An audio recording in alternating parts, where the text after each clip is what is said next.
You know, San Diego doesn't get much rainfall. About 10 inches between November and March, that's about it. And our summers are long and hot and dry. That's great for people, not so good for plants. So to be climate appropriate, our gardens need to be water-wise. Now, if that sounds to you like gardening is hard here, think again. Gardening is just different here, thanks to that Mediterranean climate pattern. And it happens only in 5 regions of the world. Here, the west coast of Chile, southern tip of South Africa, the southern and western coast of Australia, and of course, in the Mediterranean. We use different plants. We garden in different seasons, and our gardens just look different. Today, we're going to take a fresh look at low-water gardens in backyards and commercial sites, a resort, maybe a couple of other places. Waterwise gardens, they're hotter than you might think. Today, on A Growing Passion.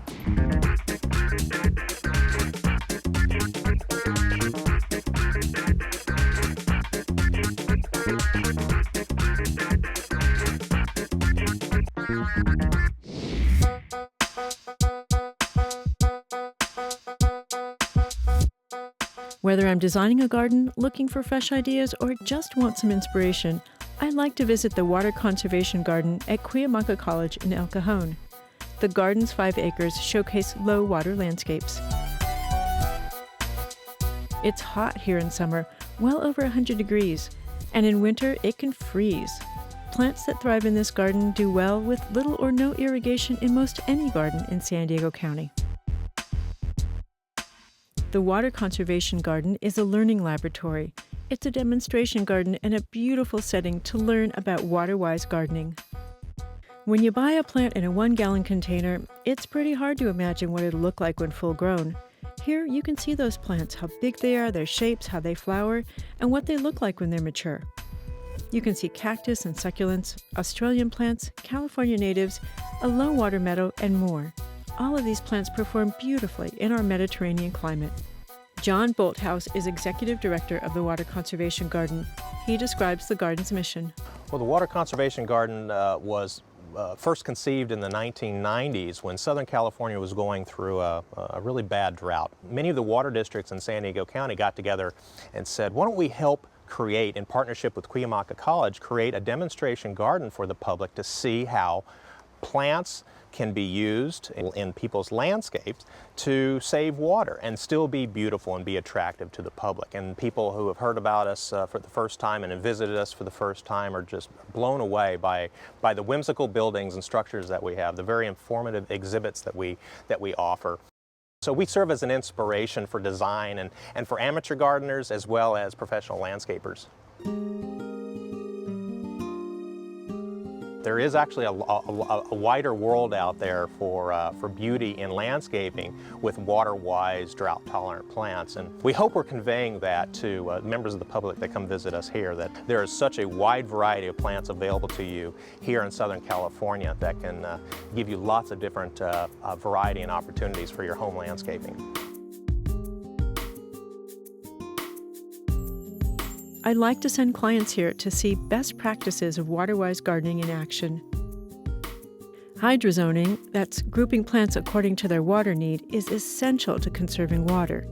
If you have favorite plants that are on the thirsty side, plant just a few, but put them nearest the house so you can see them and irrigate them together on a single zone. Make the rest of your garden low water and put it on a separate zone. In water-wise gardens, plants are spaced according to their size at maturity. With that much room, they can grow to their natural shape and form, so they need little, if any, pruning. Mulch is the icing on the garden cake. It holds moisture in the soil, it keeps weeds down, it modulates soil temperatures, and in the case of organic mulch, it even helps build the soil, and it gives the garden a nice finished look. Speaking of looks, a stroll through the Water Conservation Garden reminds us that low-water gardens are also beautiful gardens.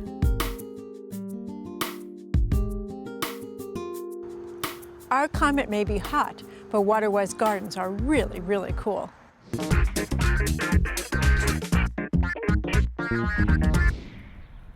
The low-water techniques we saw at the Water Conservation Garden are the same ones I used to design this garden at the home of Joyce and Rod Howard in Linda Vista. I'm really happy to see how the Bulbini is growing in, Joyce, because it's softening the stairs, which, before they just seemed really hard and monolithic. This small garden is surrounded by asphalt and concrete, pretty typical of an urban garden. It's on a slope, so the homeowners installed a long retaining wall to kind of level things out a little bit. And it's right near the bay, so there's a constant onshore breeze that's moist and cool. In a previous life, this garden sported a classic 50s landscape, mostly lawn and sculpted juniper. Rod Howard grew up in this house, and he was hesitant to let go of what was familiar. Joyce wanted a real garden, one that looked lush and colorful but would be low water. Joyce, when we met, one of the first things you said to me was you wanted to get rid of your lawn. What made you say that? Living in Southern California, it's an extreme waste of water to have a lawn. And I came to one of your talks at the Water Conservation Garden out in El Cajon, and I was really impressed with what you had to say and the plants you showed us, and that convinced me it was time to get rid of our lawn. When we changed out the landscape, how was that for you? What was the difference for you? It went from grass and some bamboo and a few flowers to all these different plants that every season something's blooming. I love the whole garden, but these plants right behind us, the pincushions, are my favorite. And they should be open in another month, but they make a beautiful bouquet, and you can cut them and they'll last at least for a month.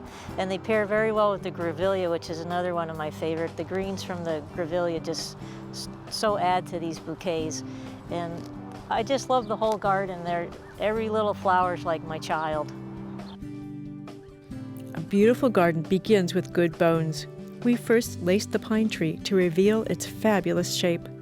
Next, we brought in extra soil to create these mounds. We added boulders, too. The drip irrigation went in next. I really like drip irrigation because it puts the water exactly where it's needed, on top of the plant roots. This is inline drip. It's really tough and durable. It doesn't have the problems that some of the other drip technologies have, and especially in a slope garden like this, inline drip keeps the water on the ground rather than let it run off into the gutter. For this garden, I wanted a palette of reds, greens, and yellows to contrast the gray walls of the house. I chose each plant based on the color and texture of its leaves, its flowers, as well as its water needs. So, for example, I used bright-colored bromeliads and colorful epidendron, both of which need little water here thanks to the constant moist onshore breeze. Joyce wanted the garden to attract hummingbirds, so there are lots of plants with tube-shaped flowers, too. What do your neighbors say about the garden? All the neighbors love the garden, and even neighbors I don't know stop and say something about the garden. When we planted this garden, we spaced the plants to accommodate their mature sizes. Not overcrowding is key to minimizing a garden's maintenance. After 4 years, the garden has filled in very nicely, and it's very easy to care for. As the garden grows, so does the Howards' love of their colorful Waterwise landscape. Even Waterwise gardens can use a little help in the dry months, especially when they're young.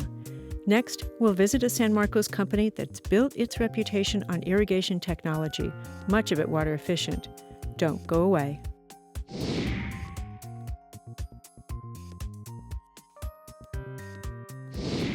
A great way to establish low water plants in the garden is by using this product called dry water. Dry water is a cellulosic gel. All I'm going to do is take my scissors, slit this package. You stick it in the ground next to the plant, and as the soil enzymes break down the gel, it releases water into the root ball. This is great for putting new plants into an already established garden, so you don't have to up the irrigation. Or if you want to plant an area and never irrigate it at all, use this to get the plant started.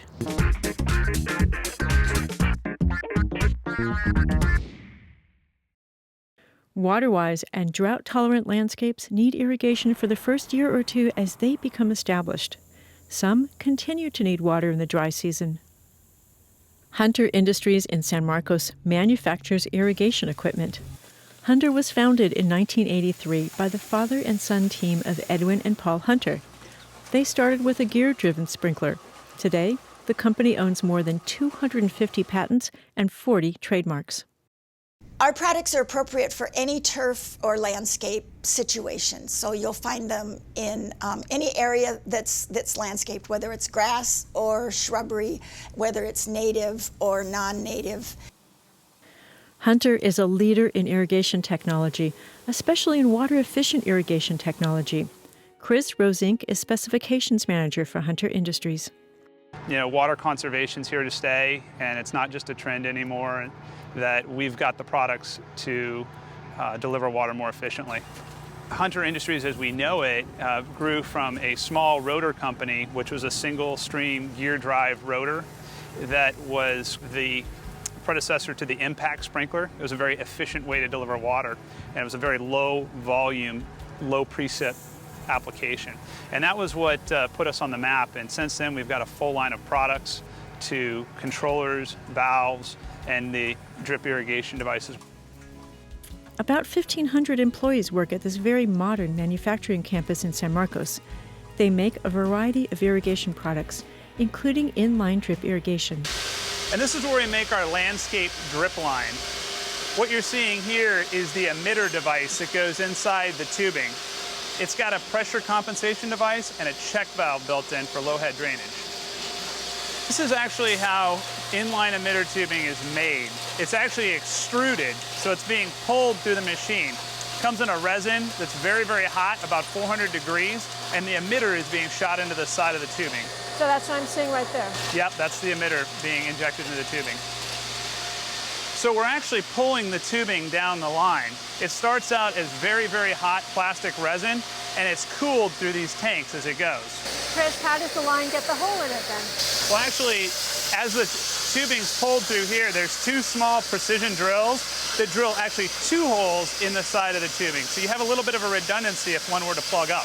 Chris, so how do you know what flow rate of the tubing is? Well, based on the emitter output, here we're going to actually mark and brand the tubing with the gallons per hour of how much water is going to be coming out of the emitter. So I know when I go to buy that based on what kind of flow rate I want. Yeah, it's labeled for the gallons per hour, 0.4, 0.6, and 1.0. So is this all ready to go now? Yep, it's ready to go out to our distributor. This seems like it's an awful lot, Chris. Yeah, we make about 58,000 linear feet per day. It's about 11 miles of drip tubing. It's becoming a very popular product in the landscape community. When it comes to water-saving irrigation, nothing beats inline drip. This may look like tube with a hole in it, but actually if you run your hand along the line, you'll feel that it's kind of thick, because inside is an emitter, a really special and sophisticated emitter that releases water onto the soil drop by drop. Another of Hunter's innovative products is the MP rotator nozzle. This spray head features multiple streams of water that are applied slowly and more efficiently than traditional overhead spray. I think the MP rotator is a pretty unique product. It's very revolutionary compared to a typical conventional spray nozzle, which kind of fans the water out and can tend to mist because it's susceptible to the wind. The MP puts out water in a multi-stream pattern, multi-trajectory at a very, very low application rate. And because it does that, you end up having less runoff, less overspray, and deeper root irrigation. Hunter Industries is where conservation and innovation go hand in hand, and they practice what they preach. Hunter's San Marcos facility is LEED certified. Their business is designed for highly efficient use of natural resources while generating a minimal amount of waste. Next, we'll visit a beautiful commercial landscape with a Waterwise message. Don't go away.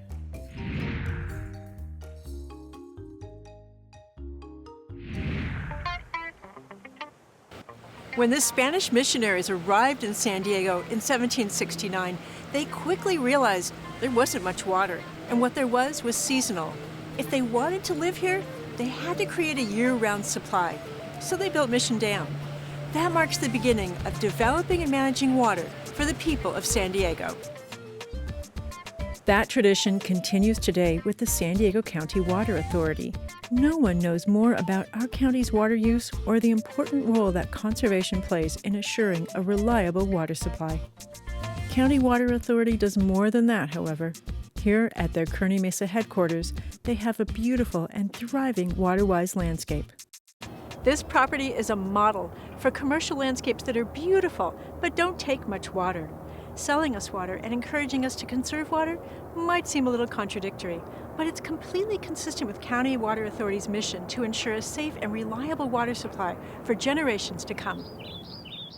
This garden's combination of succulents, California natives, and other Mediterranean climate plants demonstrates the diverse plant palette that thrives in our low-water environment. I spoke with Carlos Michelon, Principal Water Resources Specialist, about the garden's purpose. What is the intent behind the design for the garden? Well, it boils down to walking the talk.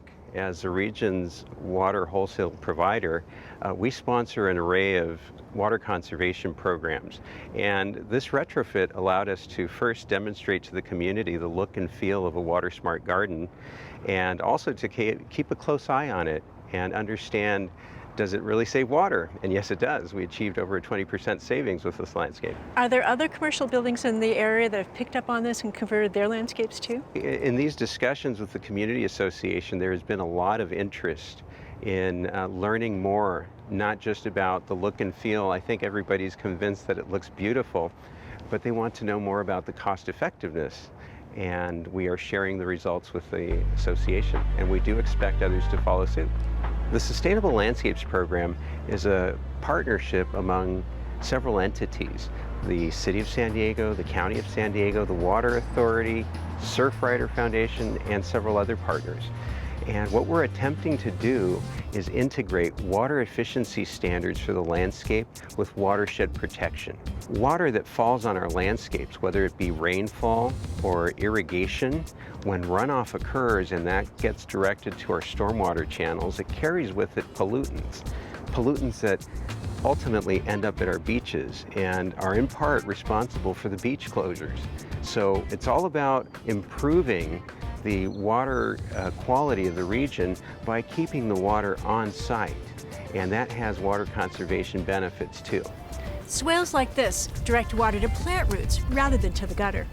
Limiting runoff is the nice thing to do, but it's also the law. It keeps pollutants out of our watersheds and out of our ocean. In this garden, visitors are welcomed. Stop in at the front desk for a map and list of plants.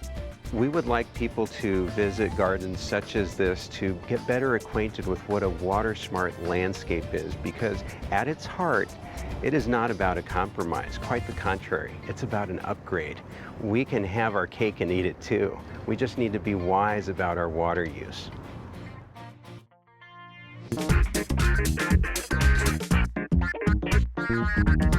When it comes to figuring out which plants in the nursery are going to be low water, there's a couple of rules of thumb I want to share with you.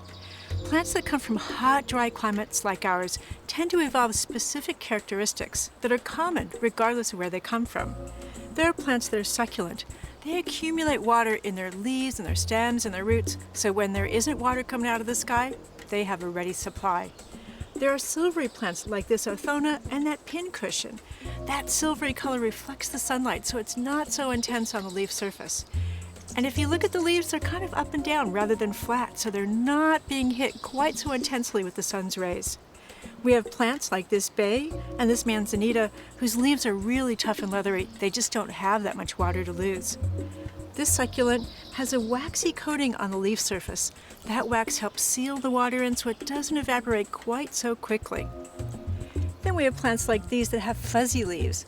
That fuzz feels really nice to us, but for the plant, it serves as a vapor barrier so that the water doesn't evaporate quite so quickly off the surface of the leaf, and it also shades the leaf, kind of like shade cloth. Finally, we have leaves that are really narrow and finely cut, like this leptospermum. Because there's not much leaf surface, there's not that much surface to lose water from. These plants may not look like what you grew in Michigan or Missouri or even Minnesota, but for California, they're just right.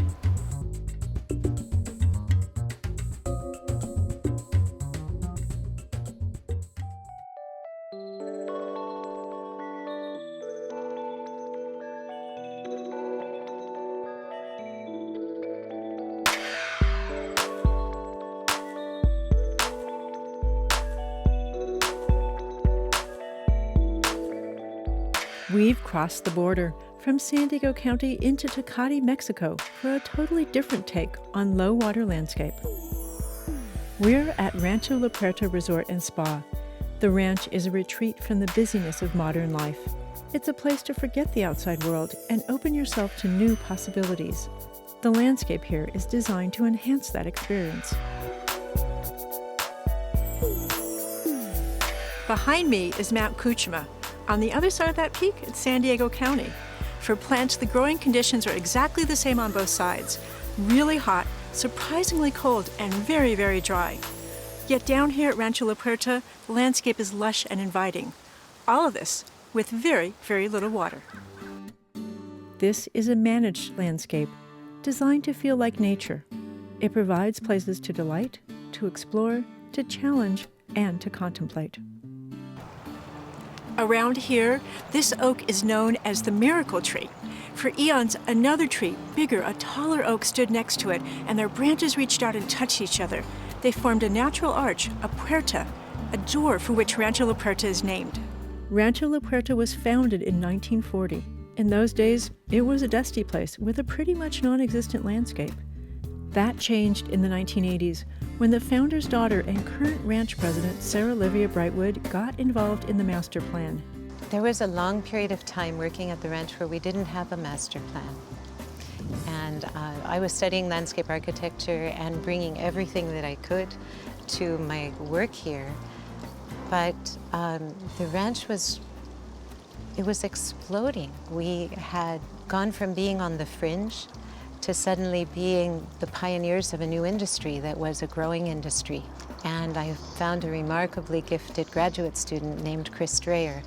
And we worked together on the master plan and began to create some order. We were really clear that we wanted to use native materials for all of the landscaping, which meant for us brick that's fired just off-site, just down the street, rock that's quarried nearby, roof tile that's made nearby, and that gave us the design language for the grounds.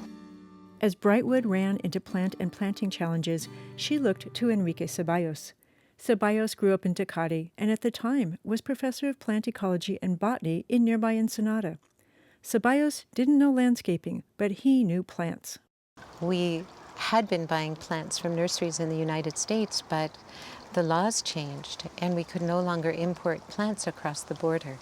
So we needed somebody to propagate and provide all of our plant material. We're standing next to this beautifully kept nursery. Why is there a nursery here? Well, because most of the plants who use here is not possible to find in a local market. Most of them was imported for states, like mother plants. As Enrique works in the gardens, he observes how each plant grows and which grow best in the ranch's environment. Those are the plants he selects to be mother plants and uses to make more plants. That is one of my favorite childs because it's a clone who resists the irrigation and beginning to take cuttings from that particular plant and separate like a clone again and now propagate. That kind of things is like a gift. Over the years, the ranch landscape has developed in ways that are both beautiful and magical. Wander along meandering pathways that lead, well, you're not quite sure what you'll find around the next corner. A lot of the way in which we design pathways often meander. I think of them sometimes the way water would move through a landscape. We don't have a lot of straight lines. We like people to discover things as they go. We always flow with the contours of the landscape. In the main gardens, 75% of the irrigation water is collected from sinks and washing machines, recycled on site and used to keep the core of the ranch green year-round. Leave the heart of the ranch and the landscape becomes drier and more sparse until on the outer edges you're in native chaparral. Zoning landscape like this is both a classic Mediterranean approach and a classic Waterwise approach. Rancho La Puerta has been shaped by our use of water and the availability of water. We started out with one well in 1940, and my mother's garden was watered by hand from that well. So as we were building new rooms, we were also learning about new water technology. And 25 years ago, we built a constructed wetland when 12 new rooms were created. And that water was used in the landscape. We've become much more sophisticated. All of the water on the ranch goes to a treatment plant on site. It's a mechanical treatment plant. And all of that water is used in our landscape. Everywhere you look, there are pockets of intention tucked into the landscape. There are places to pause, places of surprise. It's a landscape that delights the senses and invites visitors to engage with their surroundings. Rancho La Puerta is a managed environment that feels totally natural. It's a testament to climate-appropriate landscapes and their power to keep us in line with the resources of nature. I'm Nan Sterman. See you next time on A Growing Passion.